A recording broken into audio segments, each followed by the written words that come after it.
Tahukah Anda kota terbesar ketiga di Indonesia setelah Jakarta dan Surabaya? Ya, kota itu adalah Medan. Kota Medan merupakan ibu kota Provinsi Sumatera Utara. Penduduk di kota Medan terdiri dari beragam suku dan etnis multikultural yang hidup bersama secara berdampingan. Selain Melayu dan Karo sebagai penghuni awal, kota Medan didominasi oleh etnis Jawa, Batak, Tionghoa, Minangkabau, Mandailing, hingga India. Lantas, bagaimanakah sejarah awal kota Medan? Berikut asal muasal akan mengajak Anda untuk menelusuri jejak sejarah kota Medan dalam jelajah waktu dan cerita. Pemirsa asal muasal, dahulu kota Medan dikenal dengan nama Tanah Deli karena keadaan tanahnya yang berawa-rawa kurang lebih seluas 4.000 hektar.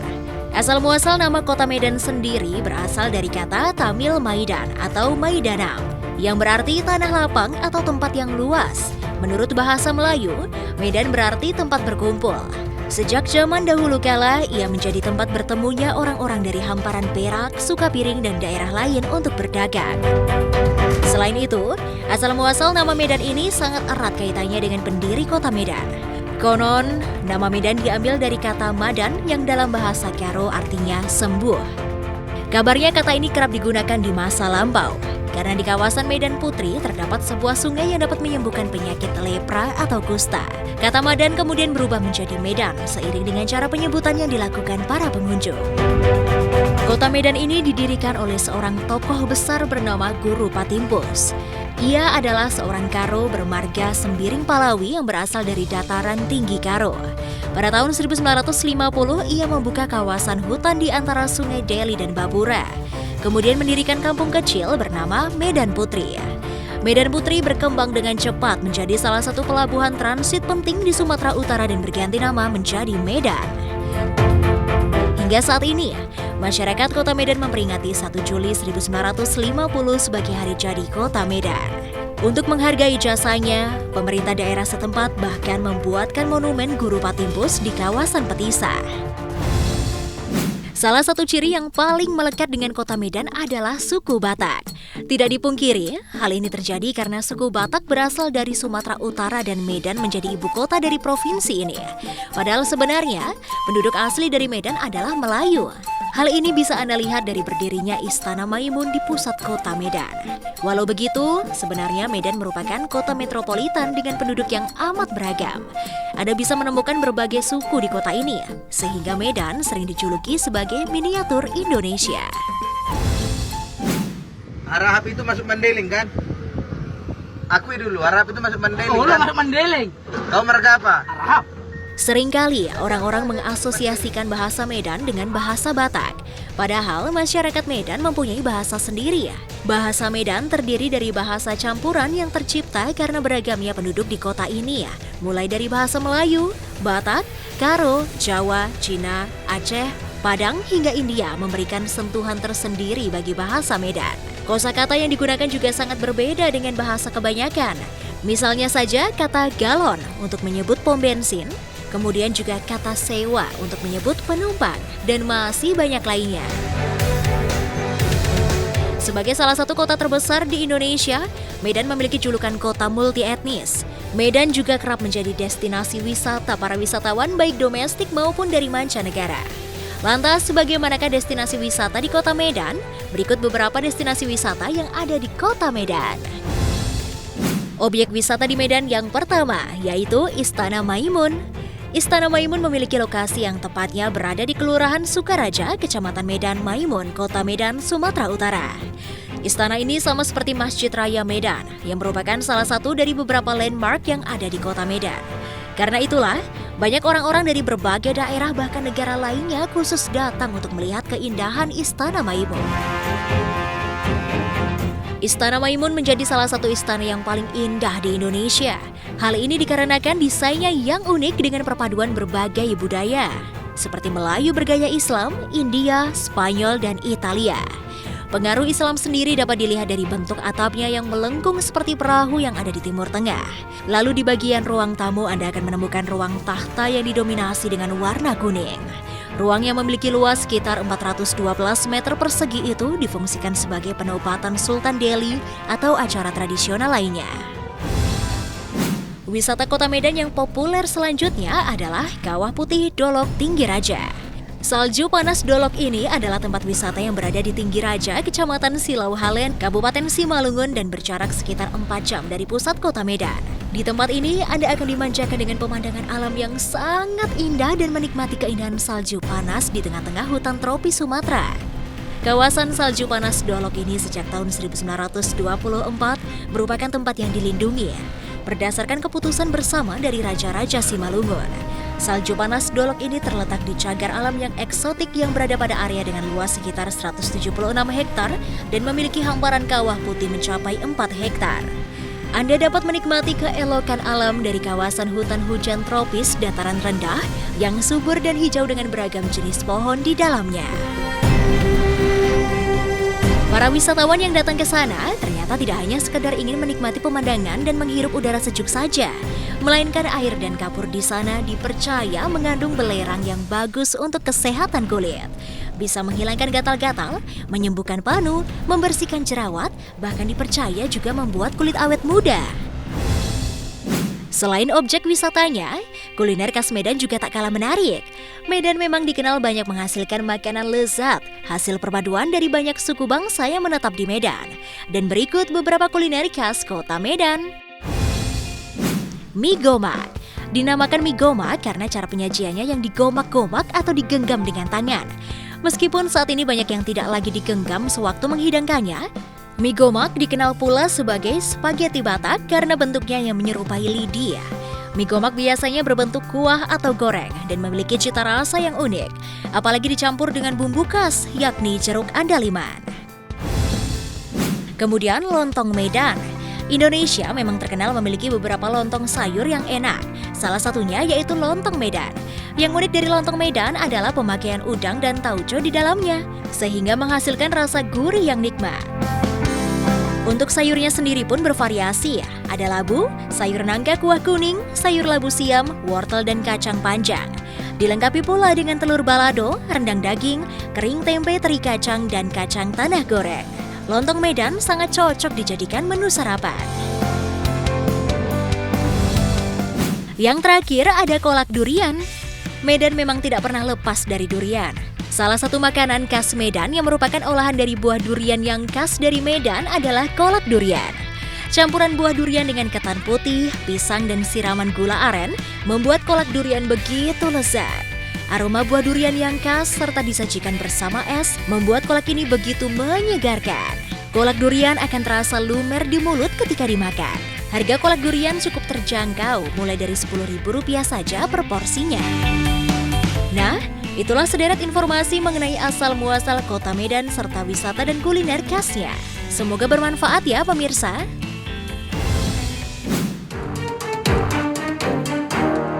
Keberadaan ajaran Islam di benua Afrika tidak bisa dilepaskan dari peran seorang raja pada masa kenabian Muhammad SAW. Siapakah raja tersebut? Jawabannya sesaat lagi ya, tetap di Asal Muasal.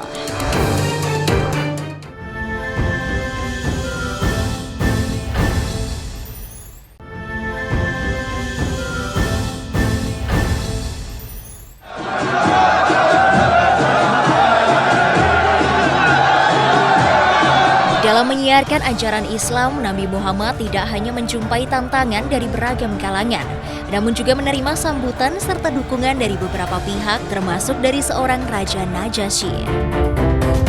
Najasyi dapat juga dikatakan sebagai sahabat. Hubungannya dengan Rasulullah SAW berlangsung melalui surat menyurat. Hasan Habsyah kuno.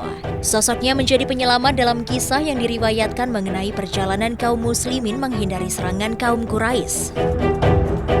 Di masa itu, siksaan dan teror orang-orang kafir Quraisy terhadap kaum muslim sangatlah gencar, hingga membuat orang-orang lemah merasakan kesempitan berada di kota Mekah tempat mereka berpijak. Melihat keberadaan kaumnya yang tertindas ini, maka Rasulullah SAW lalu bersabda kepada mereka, "Sesungguhnya di negeri Habasyah terdapat seorang raja, orang di sekitarnya tidak ada yang berbuat zalim. Pergilah kalian ke negerinya sampai Allah Azza wa Jalla memberikan jalan keluar bagi kesulitan yang kalian alami." Atas seruan Rasulullah itulah, sekelompok kaum muslim pun menuju Habasyah dengan menyewa perahu dagang. Sejumlah ulama berpendapat jika jumlah orang-orang yang berhijrah pada saat itu terdiri dari 11 orang laki-laki dan 4 orang wanita. Namun ada pula yang mengatakan 12 laki-laki dan 4 wanita. Di negeri baru itu, mereka mendapatkan ketenangan dan rasa aman, bebas menikmati manisnya takwa dan ibadah tanpa gangguan. Kemudian memasuki tahun baru 7 Hijriah, setelah peristiwa muhajirin yang datang ke negeri Habasyah dan dibuat aman dengan perlindungan Raja Najasyi, Rasulullah menuliskan surat dengan mengutus Amr bin Umayyah untuk memberikannya kepada Raja Najasyi. Dalam isi surat tersebut tertera sejumlah kalimat yang menunjukkan ajakan Nabi Muhammad untuk senantiasa takwa kepada Allah Subhanahu wa Ta'ala. Di mana dalam akhir surat yang tertera berbunyi, "Aku Rasulullah, aku mengajakmu dan para pasukanmu kepada Allah yang Maha Perkasa lagi Maha Tinggi. Dan aku telah menyampaikan pesan serta memberi nasihat, maka terimalah nasihatku. Keselamatan bagi orang yang mengikuti petunjuk."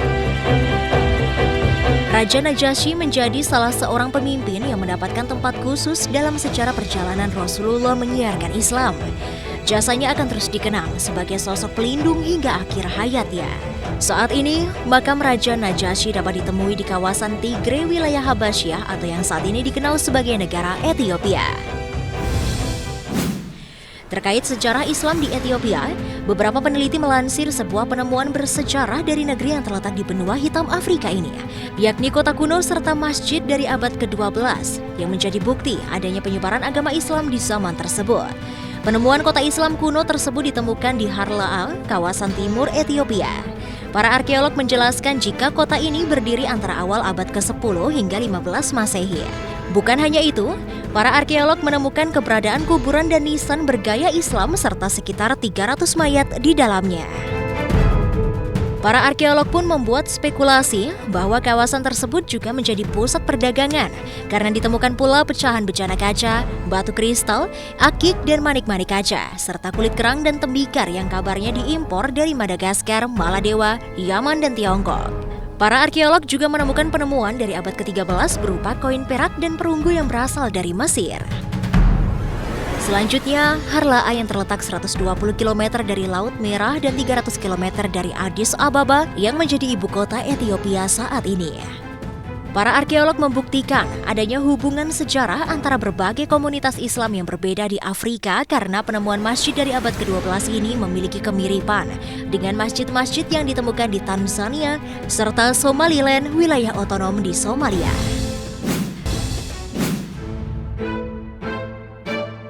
Sesaat lagi akan ada kisah serta berbagai peninggalan Nabi Isa alaihi salam. Jangan kemana-mana, tetap di Asal Muasal.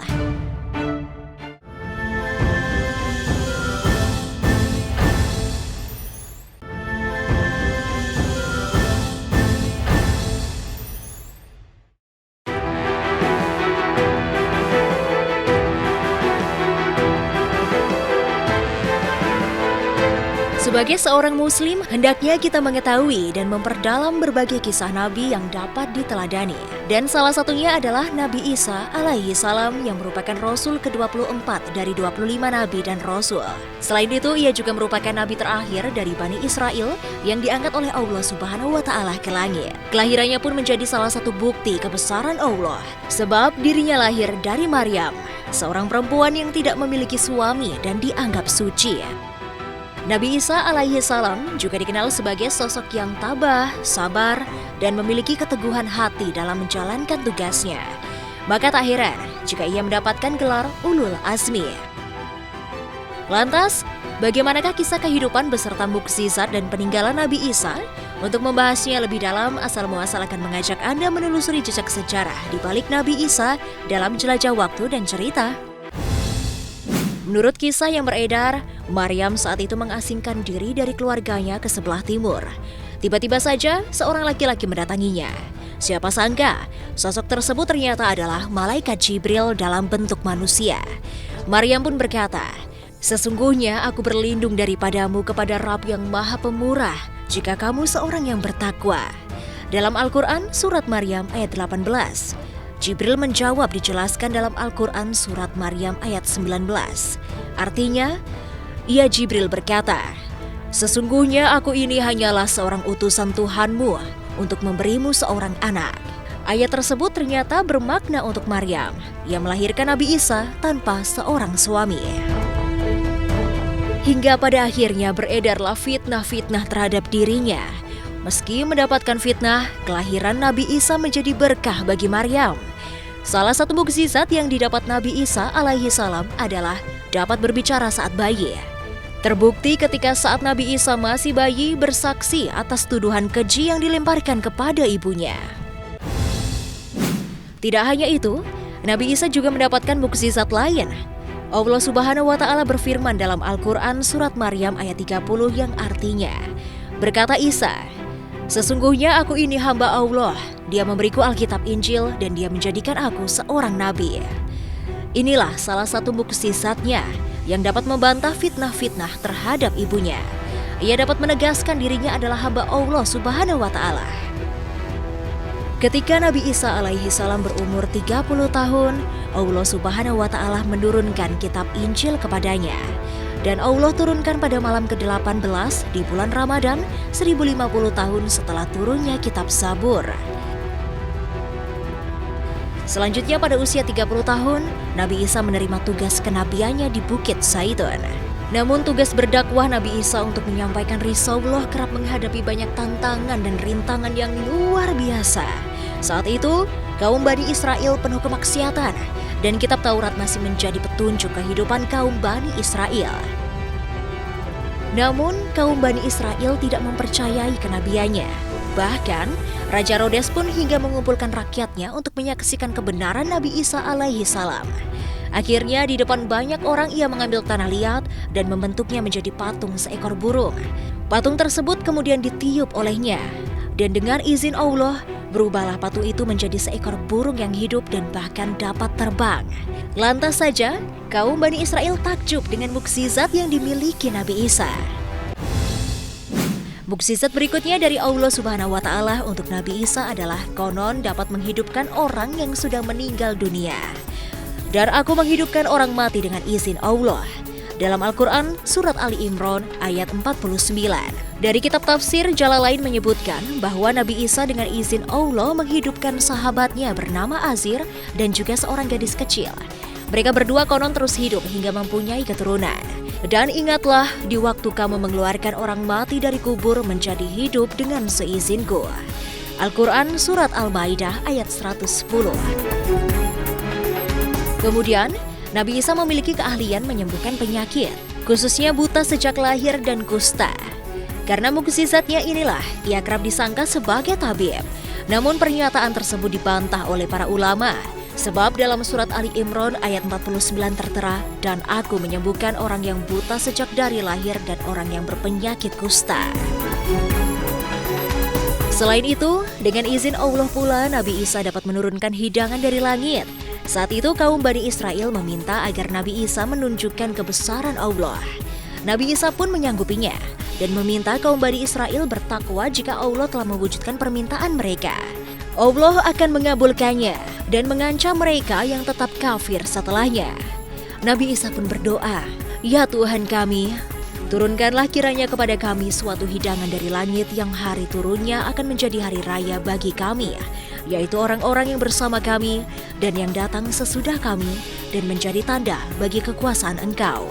Beri rezekilah kami, dan Engkaulah pemberi rezeki yang paling utama." Dan Allah Subhanahu wa Ta'ala pun menjawab permintaan Nabi Isa tersebut.